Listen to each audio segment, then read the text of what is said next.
Hello बच्चों, selection point के YouTube channel पर आपका बहुत बहुत स्वागत है। और हम पढ़ रहे थे हड़प्पा संस्कृति के बारे में, जिसमें हमने पिछले क्लासों में पढ़ा था कि हमने उसका काल निर्धारण पढ़ा था। हड़प्पा के 4 भौगोलिक हमने स्थलों के बारे में अध्ययन किया था। और हमने ये भी पढ़ा था कि उस टाइम के जो लोग थे और जो वो जिस जैसे घरों में रहते थे उसकी नगर योजना संरचनाएं कैसी हुआ करती थी।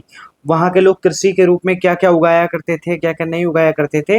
ये सब चीज़ें हमने पिछली क्लास में पढ़ा था। ठीक है, आज हम पढ़ने जा रहे हैं उसी क्लास को आगे बढ़ाते हुए। आज हम पढ़ेंगे इसमें पशुपालन और वहाँ का सामाजिक जीवन कैसा था।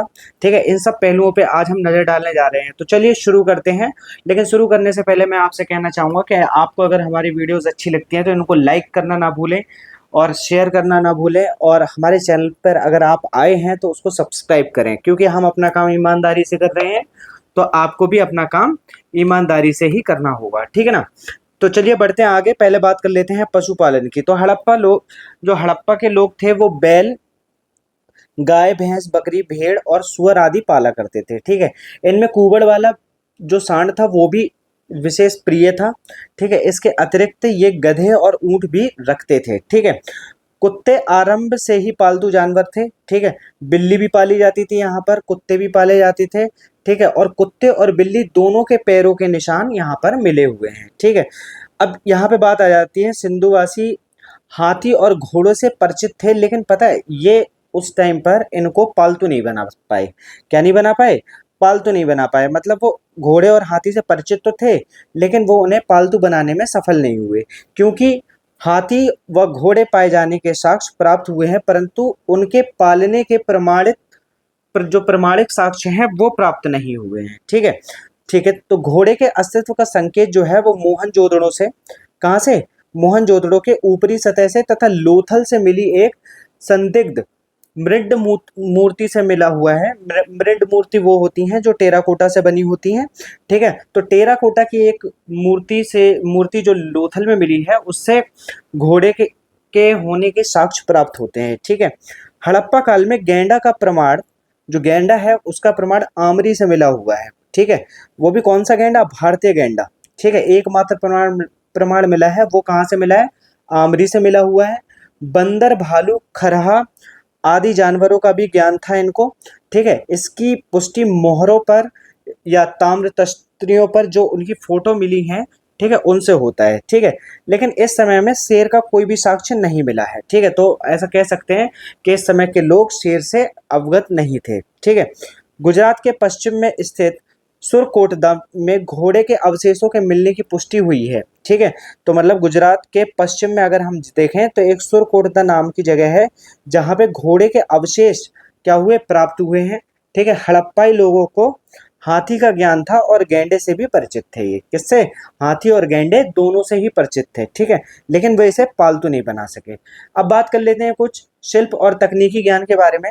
ठीक है, हड़प्पाई लोग जो थे वो कांस्य के निर्माण और प्रयोग से भली भांति परिचित थे। मतलब जो कांसा था उस टाइम पे वो अच्छे खासे मतलब तौर पे यूज हो रहा था, और यहाँ के लोग जानते भी थे कि कांसा क्या चीज होती है। ठीक है, सामान्यतः कांसा तांबे में टिन को मिलाकर के धातुओं शिल्प द्वारा बनाया जाता है, मतलब शिल्पकारों द्वारा, शिल्पियों द्वारा। ठीक है, कांसा जो है वो तांबे को टिन में मिला करके बनाया जाता है। ठीक है, तांबा राजस्थान के की खेतड़ी के ताम्र खानों से मंगाया जाता था। ठीक है, और टिन जो था वो अफगानिस्तान से मंगाया जाता था। ठीक है, हड़प्पाई लोगों में जो कांसे के औजार व हथियार मिले हैं उनमें टिन की मात्रा अत्यधिक कम है। ठीक है, मतलब टिन की मात्रा बहुत कम है, तो फिर मतलब क्या है? वो किससे, वो उसमें ज्यादा मात्रा किसकी होगी? तांबे की होगी फिर।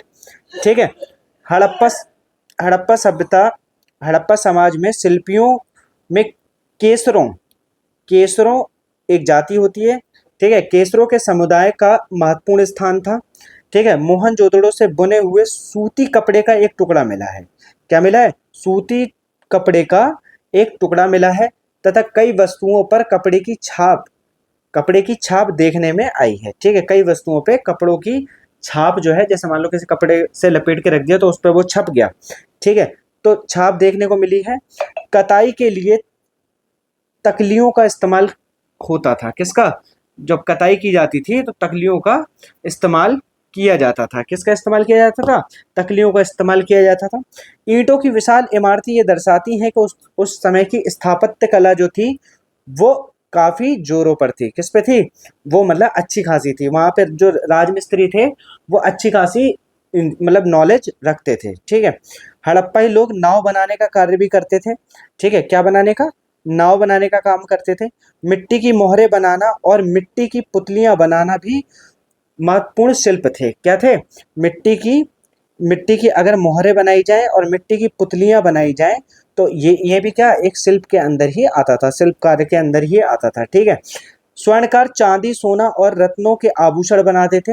सोना चांदी संभवतः अफगानिस्तान से और रत्न दक्षिण भारत से आते थे। ठीक है। तो सोना चांदी कहाँ से आते थे? ये आते थे अफगानिस्तान से। और जो रत्न होते थे, जो मतलब महंगे महंगे मोती जवाहरात ये सब होते थे, ये दक्षिण भारत से आते थे। कहाँ से आते थे? दक्षिण भारत से आते थे।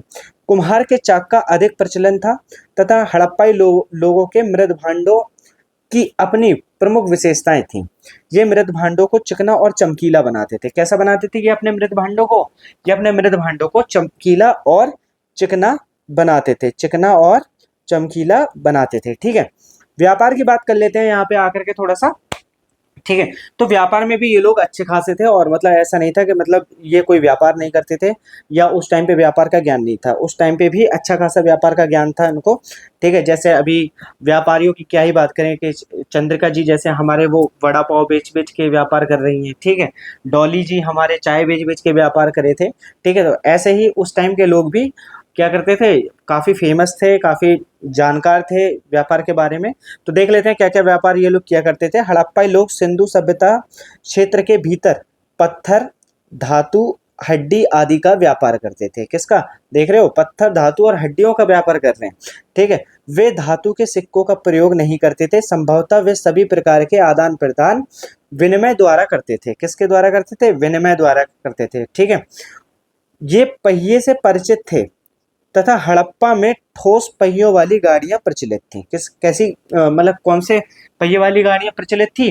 ठोस पहियों वाली गाड़ियां प्रचलित थी। ठीक है। तो ये लोग पहिए से बिल्कुल परिचित थे और यहाँ पर जो गाड़ियां चलती थी वो कैसी होती थी? वो ठोस पहिए वाली होती थी। ठीक है। जैसे अभी तो क्या होता है पहियों में आप देख पा रहे होंगे, जैसे साइकिल के पहिए होते हैं तो इसमें एक प्रकार की रॉड लगी रहती है पतली पतली सी। ठीक है। लेकिन उस टाइम के जो पहिए होते थे जो गाड़ियों में लगते थे वो ठोस होते थे। ठीक है। मोहनजोदड़ो से मिट्टी व कांसे की दो पहियों वाली खिलौना गाड़ी एवं चंदूदड़ों से मिट्टी की चार पहियों वाली खिलौना गाड़ी मिली है। ठीक है। तो मतलब अगर बात की जाए मोहनजोदड़ो से, तो मोहनजोदड़ो से कांसे और मिट्टी की बनी हुई दो पहिए वाली गाड़ी मिली है, जबकि चंदूदड़ो से मिली है वो चार पहिए वाली गाड़ी है। ठीक है। लोथल से एल्वेस्टर पत्थर का एक बड़ा पहिया व बनावली से सड़कों पर बैलगाड़ी के पहिए के निशान मिले हैं। ठीक है। लोथल से जो है एल्वेस्टर पत्थर का एक बड़ा पहिया बना मिला है। ठीक है। जबकि जबकि बनावली से सड़कों पर बैलगाड़ी के चलने के निशान प्राप्त हुए हैं। ठीक है। बहुत सी हड़प्पाई मोहरें जो थी वो मेसोपोटामिया की खुदाई से निकली हैं। ठीक है। मतलब हड़प्पाई जो मोहरें थी वो मेसोपोटामिया की खुदाई से निकली है। तो इसका मतलब ये हुआ कि इन्होंने मोहरें बना करके वहां पर भेजी होंगी, जिससे प्रतीत होता है कि हड़प्पाई लोगों ने मेसोपोटामिया नागरिकों के अनेक प्रसाधनों का अनुकरण किया था। ठीक है। तो इससे क्या पता चलता है कि जो हड़प्पा सभ्यता के लोग थे वो क्या करते थे? वो मोहरे वगैरह बना करके दूसरी सभ्यताओं में भेज रहे थे, जैसे मेसोपोटामिया वगैरह में भेज रहे थे। ठीक है। तो हड़प्पाई लोगों ने लाजवर्त मणि मतलब लापिस लजूली का सुदूर व्यापार किया। ये उस टाइम का कुछ होता होगा। ठीक है। तो ये उसका भी व्यापार करते थे, मतलब इसको लाजवर्त मणि कहते हैं। ठीक है। मोहनजोदड़ो से प्राप्त एक मोहर पर नाव के चित्रांकन व लोथल से प्राप्त मिट्टी निर्मित खिलौना नाव जैसा मिला है। जो खिलौना मिला है वो नाव जैसा मिला है, जिससे यह अनुमान लगाया जा सकता है कि सिंधुवासी जो थे वो आंतरिक व बाह्य व्यापार के लिए मस्तूल वाली नाव का प्रयोग करते थे। किसकी? मस्तूल वाली नाव का प्रयोग किया करते थे। अब वो यहीं पे बात कर लेते हैं। देखिए कुछ कच्चा माल जो था, अब कोई प्रोडक्ट बनाना है तो उसके लिए कच्चे माल की आवश्यकता भी पड़ती रही होगी, ठीक है। अब ये जो कच्चा माल है ये इनको कहाँ कहाँ से प्राप्त होता था, ठीक है। तो अगर कच्चे माल की बात की जाए, ठीक है, और उसके क्षेत्र की बात की जाए, तो मैंने यहाँ पर एक टेबल बनाई है, ठीक है, जिसमें सारी चीज़ें मेंशन की गई हैं। जैसे चांदी ये कहाँ से मंगाते थे, ईरान और अफगानिस्तान से मंगाते थे। वहीं टिन की अगर बात की जाए तो टिन भी ये लोग अफगानिस्तान और ईरान से मंगाते थे। सोना जो होता था वो अफगानिस्तान, फारस और दक्षिण भारत से मंगाया जाता था। कहाँ से? सोना अफगानिस्तान, फारस और दक्षिण भारत से मंगाया जाता था। लाजवर्द जो था, ठीक है, लाजवर्द वो मेसोपोटामिया और अफगानिस्तान से मंगाया जाता था। तांबा जो था वो खेतड़ी राजस्थान और बलूचिस्तान से मंगाया जाता था। कहाँ से? बलूचिस्तान से मंगाया जाता था। नील रत्न मणि जो थी, ठीक है, वो वदख्शां, क्या वदख्शां, ठीक है, ये कहाँ पे है? ये अफगानिस्तान में है, ठीक है, यहाँ से मंगाया जाता था। सेलखड़ी जो थी वो बलूचिस्तान, राजस्थान और गुजरात से मंगाई जाती थी। कहाँ से? बलूचिस्तान, राजस्थान और गुजरात से मंगाई जाती थी। जो नीलमणि थी वो महाराष्ट्र, दक्षिण भारत से मंगाई जाती थी, ठीक है। और वहीं बात की जाए तो हरित मणि की बात की जाए तो हरित मणि जो थी वो दक्षिण एशिया से मंगवाई जाती थी। कहाँ से मंगवाई जाती थी? दक्षिण एशिया से मंगवाई जाती थी।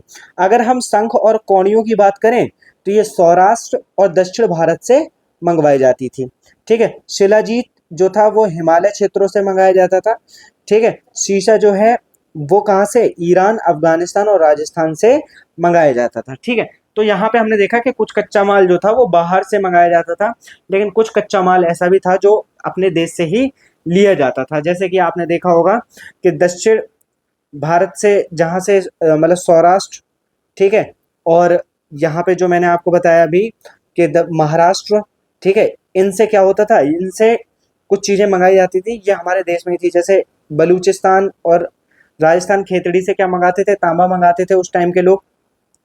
तो इसी प्रकार से ये कुछ कच्चा माल जो था वो बाहर से भी मंगाते थे, लेकिन कुछ कच्चा माल जो इन्हें यहाँ पर उपलब्ध था ये उसका प्रयोग भी भरपूर मात्रा में किया करते थे, ठीक है।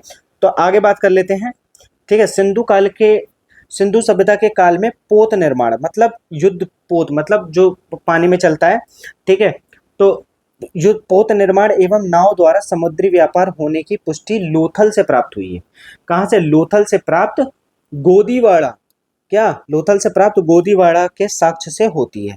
गोदीवाड़ा से जो साक्ष्य मिला है, ठीक है, उससे पता चलता है कि उस टाइम के लोग जो थे वो युद्धपोत और नावों का प्रयोग भी किया करते थे, ठीक है। अब यहीं पे बात कर लेते हैं 2350 ईसा पूर्व के आसपास और उसके आगे के मेसोपोटामियाई अभिलेखों से मिलुहा के साथ व्यापारिक संबंध की चर्चा है, ठीक है। मतलब मिलुहा कोई एक जगह का नाम है, ठीक है, इसके साथ व्यापारिक संबंधों की चर्चा होती है। मिलुहा सिंधु क्षेत्र का प्राचीन नाम था।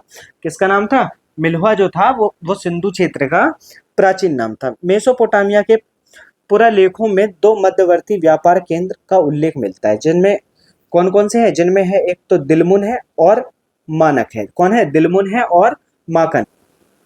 तो दिलमुन और माकन जो थे वो उस टाइम के क्या थे? दो मध्यवर्ती व्यापार केंद्र थे, ठीक है, जिनका हमें क्या मिला है? जिनका हमें उल्लेख मिला है। ये दोनों जो थे वो मेसोपोटामिया और मिलुहा के मध्य में स्थित थे, ठीक है। मेसोपोटामिया और मिलुहा के मध्य में क्या थे? स्थित थे। और उसके बाद जो दिलमुन की पहचान फारस की खाड़ी के बहरीन से की जाती है, ठीक है। दिलमुन की जो पहचान है वो फारस की खाड़ी जो है, ठीक है, उसके बहरीन से की जाती है। किससे की जाती है? बहरीन से की जाती है।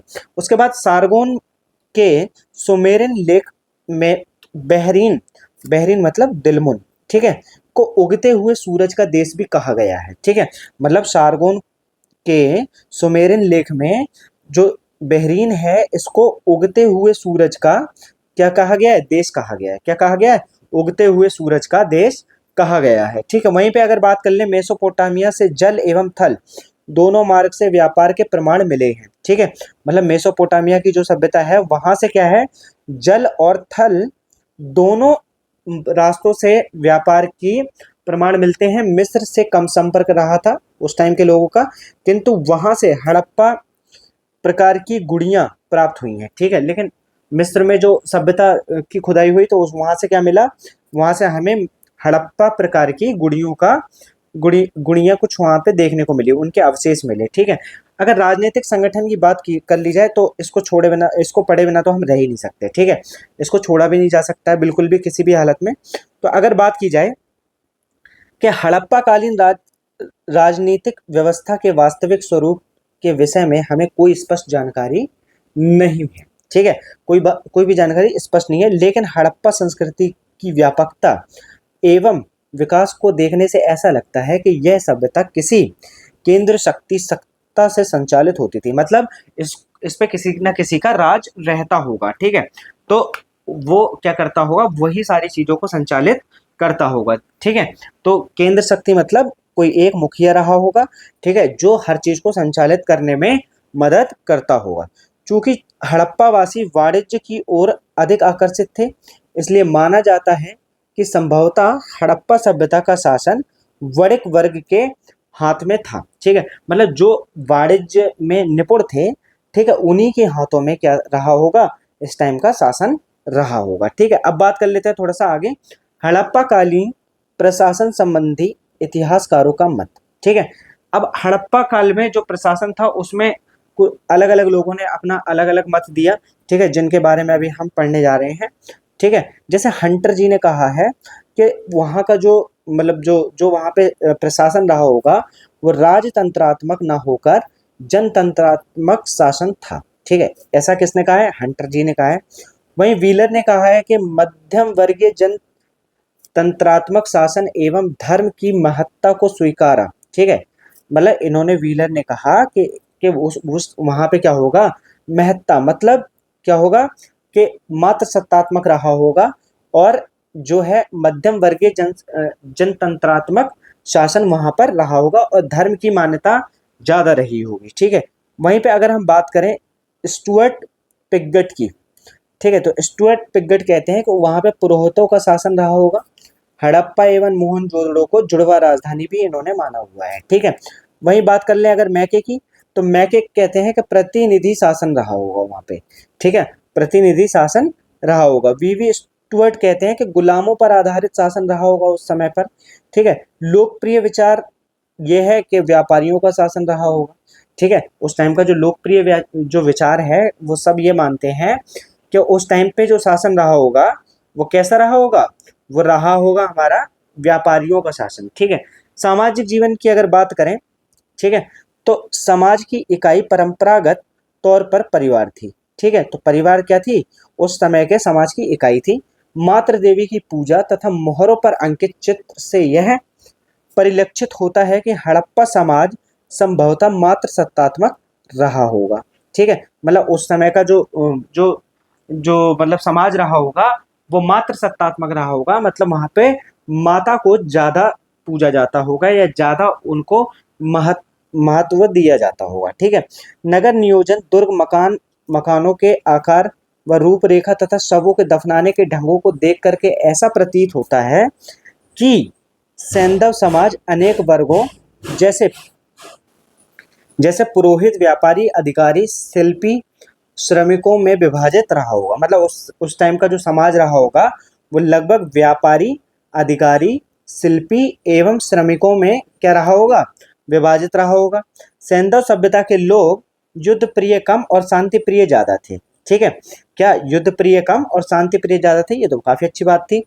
ठीक है, वहीं बात कर लेते हैं सिंधु सभ्यता के निवासी जो थे वो शाकाहारी और मांसाहारी, मतलब शाकाहारी और मांसाहारी दोनों थे। भोज्य पदार्थों में गेहूं, जौ, मटर, तिल, सरसों, खरबूज, तरबूज के साथ साथ गाय, सुअर, बकरी और मछली आदि का मांस प्रमुख रूप से उपयोग में लाया जाता था। क्या किया जाता था, उपयोग में लाया जाता था। कौन कौन सा, गाय, सुअर, बकरी, मछली आदि का मांस, और वहीं पे तरबूज, खरबूज, ठीक है, तिल, सरसों, मटर, जौ, गेहूं, ये सब भी क्या यूज में आते थे, और इसके साथ साथ ये सब चीजें भी क्या थी, यूज में आती थी। ठीक है, वहीं अगर बात करें तो सूती वस्त्र एवं ऊनी दोनों प्रकार के वस्त्र पहने जाते थे उस टाइम पे। आभूषणों का प्रयोग पुरुष एवं महिलाएं दोनों किया करते थे। ठीक है, मनोरंजन के लिए पासे का खेल, नृत्य, शिकार, पशुओं की लड़ाई आदि प्रमुख साधन हुआ करते थे। मतलब पशुओं की लड़ाई, जैसे मुर्गे को मुर्गे से लड़वा दिया, ठीक है, अब उस पे सट्टा लगा रहे हैं, तो ये सब चीजें वहां पे हुआ करती थी। क्योंकि वहां पे देखिए उस टाइम के लोग ज्यादातर या तो खेती बाड़ी किया करते थे या फिर व्यापार किया करते थे, तो समय पर्याप्त होता था और अपने मनोरंजन के लिए ये लोग नृत्य वगैरह क्या करते थे, नृत्य वगैरह यहाँ पर आयोजित किया करते थे। ठीक है, धार्मिक उत्सव एवं समारोह समय समय पर धूमधाम से मनाए जाते थे। ठीक है, तो धार्मिक उत्सव जो थे और मतलब जो त्योहार हुआ करते थे और जो समारोह इनके हुआ करते थे, वो क्या करते थे, वो समय समय पर उनका उत्सव मनाते थे। ठीक है, धार्मिक प्रथाएं क्या क्या थी, इस पे नजर डाल लेते हैं एक बार। हड़प्पा में मिट्टी पकी मिट्टी की स्त्री मूर्तियां बड़ी संख्या में मिली हैं। ठीक है, मतलब जो मिट्टी थी उससे बना करके उनको पका दिया गया और ऐसी मूर्तियां बड़ी संख्या में मिली हैं। एक मूर्ति में स्त्री के गर्भ से निकलता एक पौधा दिखाया गया है। ठीक है, मतलब किसी स्त्री के गर्भ से कोई पौधा निकल रहा है, ऐसा एक मूर्ति में दिखाया गया है। और संभवतः यह पृथ्वी देवी की प्रतिमा है तथा इसके निकट संबंध पौधों के जन्म एवं वृद्धि से रहा होगा। ठीक है, मतलब उस टाइम के लोग ये दिखाना चाहते होंगे कि ये धरती माँ है और इनसे क्या होता है, इनसे ही पौधों का जन्म हो रहा है, वो ऐसा दिखाना चाहते थे उस समय पे। ठीक है, इसलिए मालूम होता है कि हड़प्पाई लोग धरती को उर्वरता की देवी समझते थे। क्या समझते थे, उर्वरता की देवी समझते थे। इसकी पूजा उसी तरह करते थे जिस तरह मिस्र के लोग नील नदी की देवी आइसिस की पूजा करते थे। ठीक है, तो क्या हुआ, ये लोग क्या करते थे, धरती माता की पूजा करते थे। ठीक है, जिस तरीके से नील नदी की जो देवी है आइसिस, उनकी पूजा कौन करते थे, उनकी पूजा मिस्र के लोग करते थे। कौन करते थे, मिस्र के लोग करते थे। वहीं बात कर लें अगर सिंधु घाटी के पुरुष देवता कौन कौन से थे। ठीक है, पुरुष देवताओं को एक मोहर पर चित्रित किया गया है। उनके सिर पर 3 सींग हैं। ठीक है, इसमें एक योगी को ध्यान मुद्रा में एक पैर पर दूसरा पैर रखकर बैठे हुए दिखाया गया है, जिसको हम पद्मासन मुद्रा कहते हैं। क्या कहते हैं, पद्मासन मुद्रा कहते हैं। इसके चारों ओर एक हाथी, एक बाघ और एक गेंडा, ठीक है और आसन के नीचे एक भैंसा है।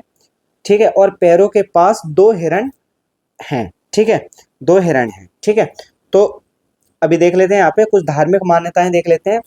और मतलब ये जो मूर्ति है ना, जो ये मूर्ति अभी आपको मैंने बताई, ठीक है, तो ये पशुपतिनाथ की मूर्ति कहा जाता है। इसको क्या कहा जाता है, पशुपतिनाथ की मूर्ति कहा जाता है।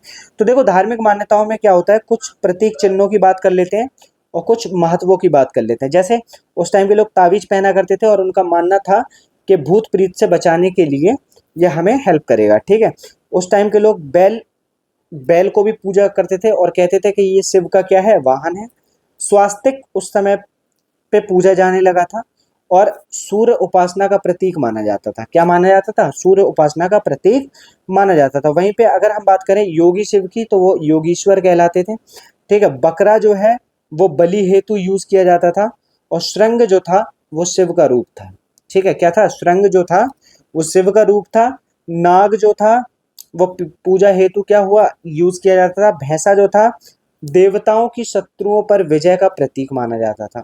जो भैंसा माना जाता था वो देवताओं की शत्रुओं पर विजय का प्रतीक माना जाता था। और वहीं पे अगर युगल समाधान की बात करें तो पति के साथ पत्नी सती हो जाती थी तो दोनों को एक साथ दफना दिया जाता था। ठीक है, मोहर पर चित्रित देवता को क्या कहते हैं, पशुपति महादेव कहा गया है। ठीक है, सिंधु सभ्यता में लिंग पूजा का प्रचलन मिलता है, जो कालांतर में शिव की पूजा से गहन रूप से जुड़ गई थी। ठीक है, जो किससे, जो शिवलिंग की हम पूजा करते हैं उनसे जोड़ दी गई। फिर अब बात कर लेते हैं, हड़प्पा में पत्थर पर बने लिंग और योनि के अनेक प्रतीक मिले हैं।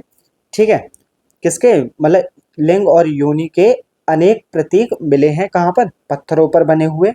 ठीक है, अब बात कर लेते हैं क्या वहां पर वृक्षों और पशुओं की पूजा भी होती थी, तो इस बारे में बात कर लेते हैं। सिंधु क्षेत्र के लोग वृक्ष पूजा करते थे। ठीक है, एक मोहर मतलब सील पर एक पीपल की डालों के बीच विराजमान देवता चित्रित है। ठीक है, क्या है, पीपल की डाली पर डालियों के बीच में बैठे हुए एक देवता इसमें क्या है, चित्रित है। हड़प्पा में पशु पूजा का प्रचलन था। अनेक मोहरों पर पशुओं की आकृतियां अंकित है। इनमें सबसे महत्वपूर्ण जो है इनमें सबसे महत्वपूर्ण जो है वो एक सींग वाला जानवर जिसको यूनिकॉर्न, जो गैंडा हो सकता है। इसके बाद कुबड़ वाला जो सांड है, वो है यहाँ से गौ पूजन का प्रमाण नहीं मिला है, बल्कि ऐसा मिला है कि ये गाय के मांस को खाते थे उस टाइम पे। ठीक है। सिंधु क्षेत्र के निवासी वृक्ष, पशु, मानव के स्वरूप में देवताओं की पूजा करते थे, परंतु वे इन देवताओं के लिए मंदिर नहीं बनाते थे। ठीक है, वहां से मंदिर का कोई भी साक्ष्य प्राप्त नहीं हुआ है। ठीक है। हड़प्पाई लोग ताबीज धारण करते थे, जैसा कि अभी मैंने ऊपर बताया था आपको। संभवतः हड़प्पाई लोग विश्वास करते थे कि भूत प्रेत प्रेत जो थे वो उनका अनिष्ट कर सकते हैं, इसलिए उनसे बचने के लिए वो क्या पहनते थे? ताबीज पहनते थे। ठीक है। वहीं बात करी जाए अगर सैंधव नगरों की खुदाई में किसी भी मंदिर के अवशेष नहीं मिले हैं। मोहनजोदड़ो से प्राप्त मोहर पर स्वास्तिक का अंकन सूर्य पूजा का प्रतीक माना जाता है। ठीक है, क्या माना जाता है? सूर्य पूजा का प्रतीक माना जाता है। और वहीं बात कर लें अगर, ये हमारी लास्ट लाइन है। ठीक है, हिंदू धर्म में आज भी स्वास्तिक को क्या पवित्र मांगलिक चिन्ह माना जाता है। इसे चतुर्भुज ब्रह्मा का रूप में स्वीकार किया गया है। ठीक है, इसे क्या, इसे चतुर्भुज ब्रह्मा के रूप में स्वीकार किया गया है। ठीक है, तो आज हमने देखा कि वहाँ के सामाजिक जीवन और इन सब चीज़ों से क्या हमें जानने को मिला है। तो आज हमने देखा कि वो वृक्षों की पूजा किया करते थे, समाधान कैसा होता था वहाँ पर, के वहाँ पे धार्मिक मान्यताएं कैसी थी। ठीक है, और सिंधु घाटी के जो पुरुष देवता थे वो कैसे थे, धार्मिक प्रथाएं वहाँ पे क्या चल रही थी। ठीक है, सामाजिक जीवन वहाँ का कैसा था। ठीक है, और राजनीतिक संगठन वहाँ का कैसा था, ये सब चीज़ें हमने वहाँ पर अभी आज हमने अध्ययन किया है। ठीक है, तो अगर आपको हमारी वीडियो अच्छी लगी हो तो आप इसको शेयर करें अपने दोस्तों के साथ, और अपने मित्रों को बताएं कि आप इस चैनल से जुड़ें, और आपको बहुत ज़्यादा ज्ञान की चीज़ें यहाँ पे मिलने वाली हैं। ठीक है, अभी तो ये हमारी शुरुआत है, जब हम अपने चरम पे होंगे, ठीक है, तो आपको बहुत कुछ देने वाले हैं। ठीक है, तो आप हमारे चैनल पे अगर यहाँ तक आ गए हैं तो आप इसको सब्सक्राइब किए बिना ना जाएं। ठीक है, बाकी आपसे बस यही सहयोग चाहिए, और बाकी सब चीज़ें तो हम पढ़ा ही रहे हैं आपको। ठीक है, हमारे भूगोल की क्लासेस भी चली रही हैं, और हम हिस्ट्री की क्लासेस भी हमारी चल रही हैं टाइम टू टाइम। ठीक है, तो फिर अब हम इस क्लास को यहीं पे बंद करते हैं। ठीक है, इस क्लास का एंड यहीं पे होता है, रैप अप करता हूँ मैं। आप स्वस्थ रहिए, ठीक है, खुश रहिए, ठीक है, और पढ़ते रहिए हमारे क्लासेस को। ठीक है, कोई भी प्रीवियस वीडियो अगर आपको देखनी हो तो डिस्क्रिप्शन में जाएं, वहाँ पे टेलीग्राम की लिंक, व्हाट्सएप चैनल की लिंक, ठीक है, और बाकी प्रीवियस वीडियोस की लिंक सब कुछ दिया हुआ है। आप उन सब से जुड़ जाएं, आपको ये पीडीएफ भी वहीं पे मिल जाएगी। ठीक है, तब तक के लिए धन्यवाद।